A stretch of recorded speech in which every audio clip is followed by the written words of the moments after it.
Tonight on the South Today, an inspiring Dunedin competition aims to open up discussions around vaping and its potential harm. Invercargill school kids learn about climate change as Otago Museum showcases some fun science experiments. And a playground in the Maniototo gets a special makeover, with the reopening showing off the new renovations.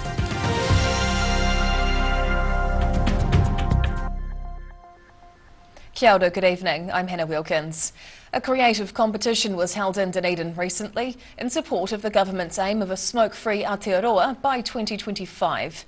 Escape the Vape is hoping to raise awareness on the dangers of smoking and vaping, opening up discussions around the addictive and potentially harmful practice. Colourful poster designs helping spread the message for World Smoke-Free Day. Te Hura Otago Museum has launched its Escape the Vape national poster competition, raising awareness on the harmful habits of smoking and vaping. It encourages young people to design a poster portraying the reality of vaping and the culture surrounding it.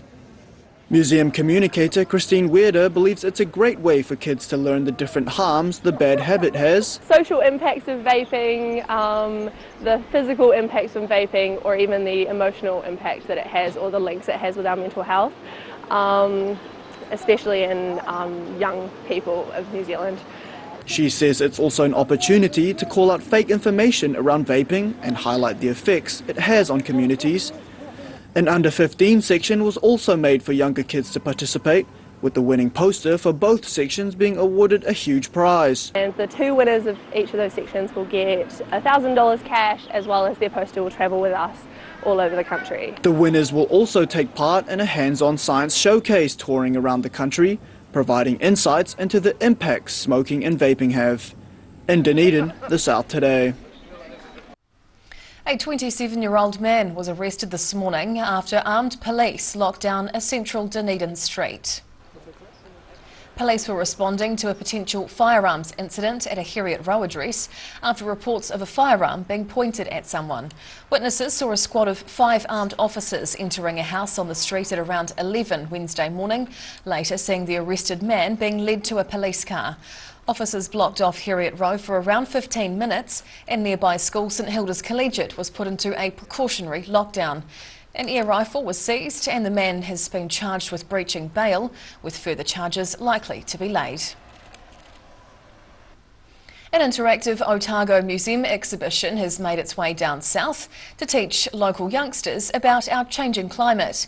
A number of eager Invercargill school children were treated to the showcase, even getting involved themselves with some fun science experiments.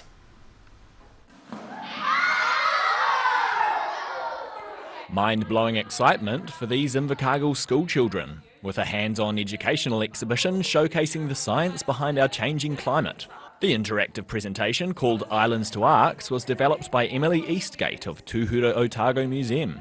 It's been on tour across the Pacific, aiming to help people understand and better respond to climate change. So it's about teaching what the impacts are, but it's about also weaving through the fact that there is a lot of hope to this as well. We just kind of need to find the inspiration to move forward and act on that. The lively presentation used small-scale experiments to demonstrate the large-scale features of climate change. Also on display were a wave tank, a cyclone simulator and an augmented reality sandbox, giving the young students plenty to engage with.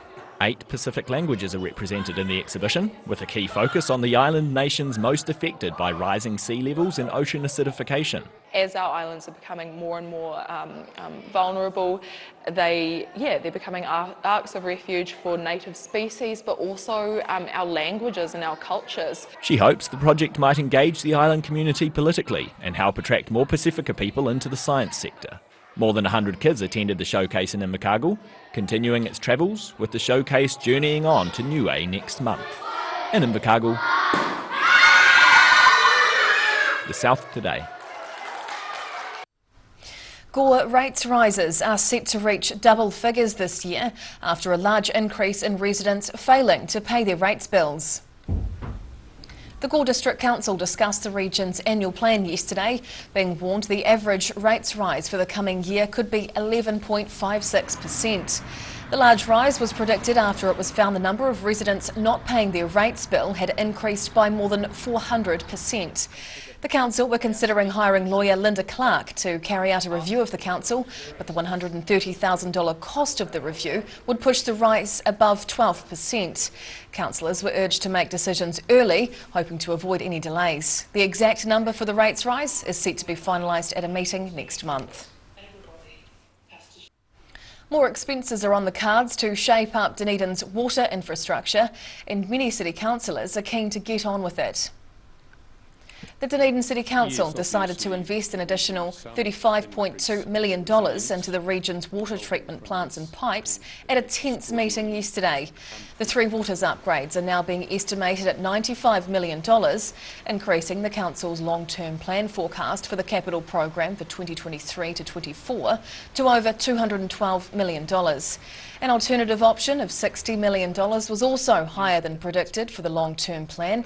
Tensions ran high in the meeting, with Councillor Lee Vandervis coming close to walking out after his wording was challenged 3 times. I don't believe it's appropriate to be asked to use words. Point of order. Look, That's the third time your ruling has been challenged, Mr. Chairman. The upcoming general election is also bringing uncertainty to the situation, with the National Party pledging to scrap the Three Waters reform if elected. A 20-year-old playground in the Maniototo has had a major makeover.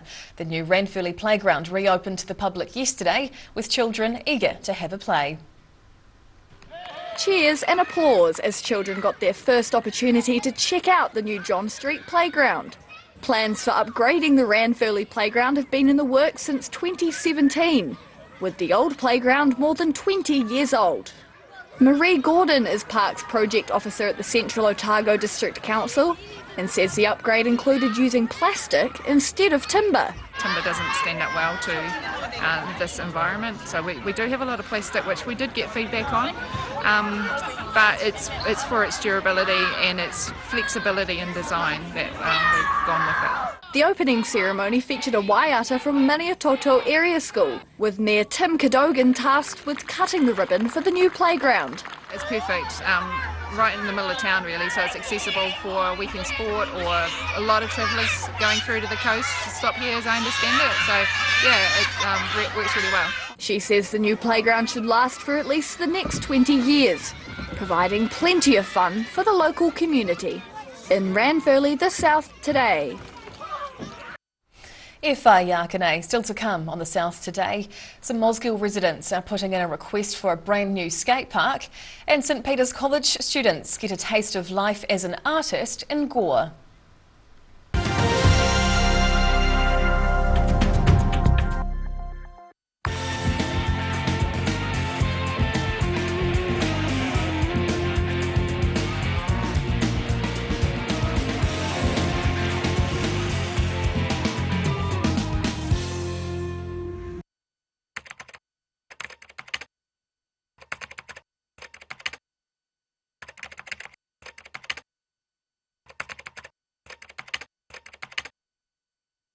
Happy birthday, Charlie! Lounge and dining are reduced by 25%. There's 30% off beds and bedroom furniture. And he's taken 50% off selected clearance items. My mate John. Aero, used by Australia's top bowlers with their unique Z-scoop grip that redefines the game. Machined with robotics for unparalleled accuracy, Aero, same line, every time. Here at Age Concern Otago, we offer a range of services to support Otago seniors to age well with dignity and independence. We provide social work support, visiting service, health promotion and social activities. Check out what we have on offer at ageconcernotago.com. Drive away your way with 3 incredible offers on the Honda CR-V Adventure Ready range. Choose from 2.9% finance with 0 deposit, third finance, or lease a new CR-V from just $136 per week. These offers are only available for a limited time, so be in quick. From Honda.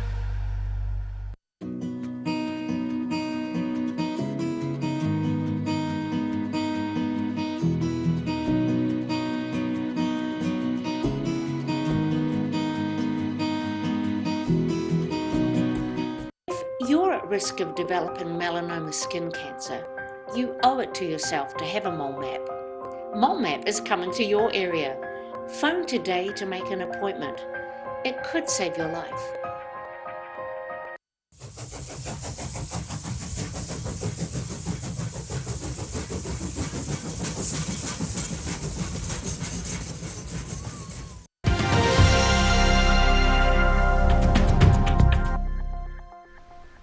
Tēnā koe, welcome back. It could be out with the old and in with the new for keen skaters in Mosgiel, with a new skate park in the pipeline.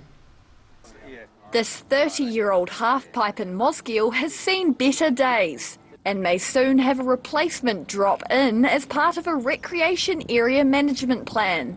The project is being overseen by the Mosgiel Tairi Community Board, who are also communicating with the Dunedin City Council and the local community for ideas on the new ramps. Board Chairman Andrew Sims says skateboarding is a great low-cost recreational activity, with it recently becoming a popular family sport. The current skate ramp is located on the outskirts of Memorial Park, but Sims feels it should be closer to the playground. Just to give it a bit more of a hub, a bit more vibrancy, and I think skateboarders love to perform, and I think people love to watching them performing, so I think there's an opportunity to relocate it to a more central location now, probably a bit further into the park. The board is in talks with the public on potential locations for the skate park, with a large majority in favour of the new development. In Mosgiel, the South today. St Peter's College students have been getting a taste of what life is like as an artist by taking part in their own exhibition. A wide range of pieces were on display, giving students the chance to showcase their artistic talents. Gore locals soaking in messages put to canvas by students from St Peter's College. Around 50 of the school's best artists had their work displayed at the Croydon Aviation Centre as part of a special art exhibition. Friends and family gathered to admire and study the various pieces on show, all sharing in their love for art. So these are all people I know, and we're all celebrating the one thing that we all enjoy, and it's art. So it just feels really good to be included. The opening gave students the chance to feel what it was like to be an artist, having people walk around and admiring your work. Something that you can be proud of for yourself. It's something that you have achieved and something that other people may deeply connect with or appreciate in a way. Students say that the exhibition was a great experience, giving them a sense of achievement and helping fuel the fire in the belly for the young artists. In Gore, the South today. And now recapping tonight's top stories on the South today. The Otago Museum launched its national poster competition, raising awareness on the potential dangers of vaping.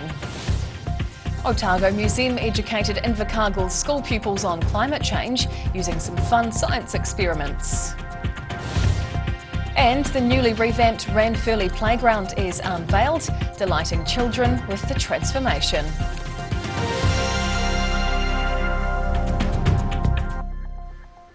And now we'll look at what's happening in tomorrow's ODT, and we welcome Associate Editor Mike Houlihan. Hello Mike. Good day, Hannah. What can we expect in the paper?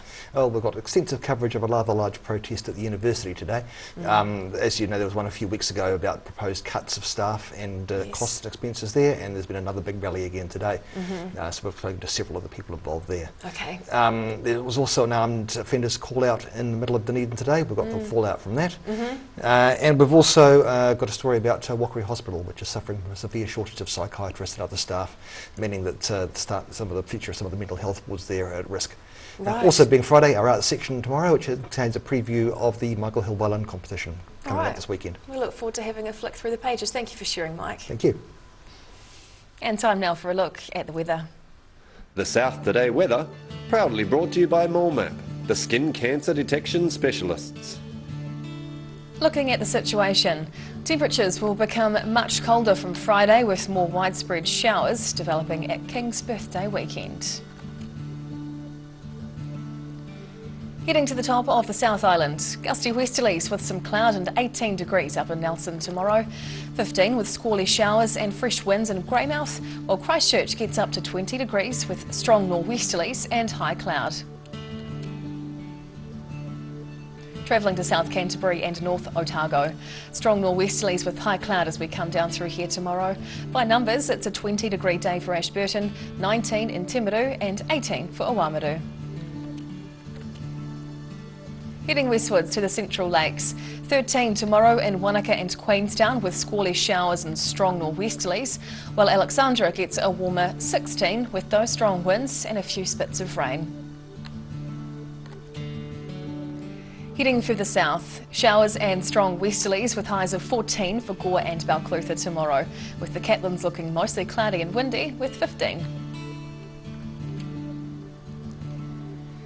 And down to the deep south, showers tonight with a low of 8 in Invercargill. Tomorrow and Friday will be cloudy with showers and gusty westerlies. Expect 14 tomorrow, then 11 with even stronger winds on Friday.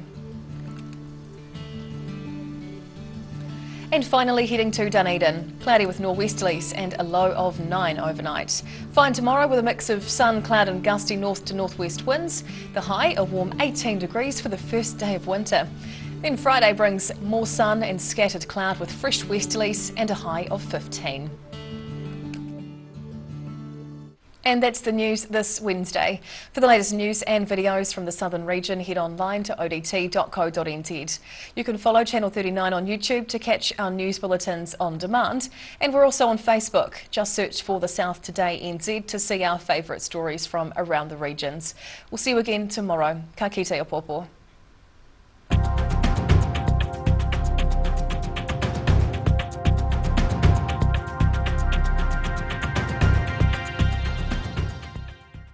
Public interest journalism funded through New Zealand On Air.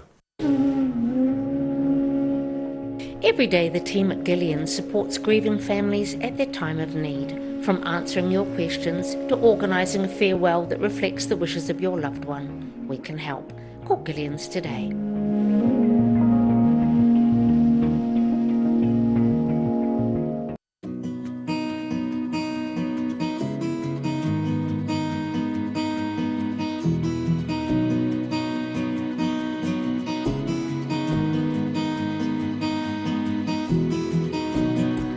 If you're at risk of developing melanoma skin cancer, you owe it to yourself to have a mole map. Mole map is coming to your area. Phone today to make an appointment. It could save your life. There's a right royal ruckus at my mate John's this weekend as he celebrates the King's birthday in fine fashion. Lounge and dining are reduced by 25%. There's 30% off beds and bedroom furniture. And he's taken a whopping 50% off selected clearance items. Plus pay nothing until next year and then get another 12 months interest free. Happy birthday, Charlie! Where'd you get that furniture from? Stafford Street. And my mate John.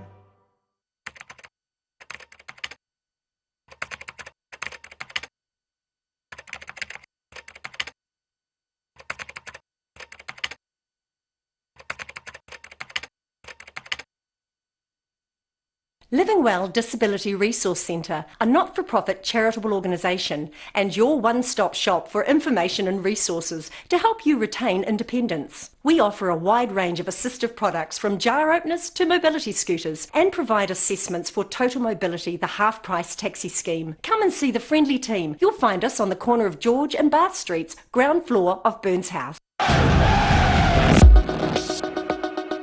Passion, drama, competition, rivalry, marketing, numbers, atmosphere, power, fight, attack, intuition, love, hate, money, cash, millionaires, fans, and fans. oh boy.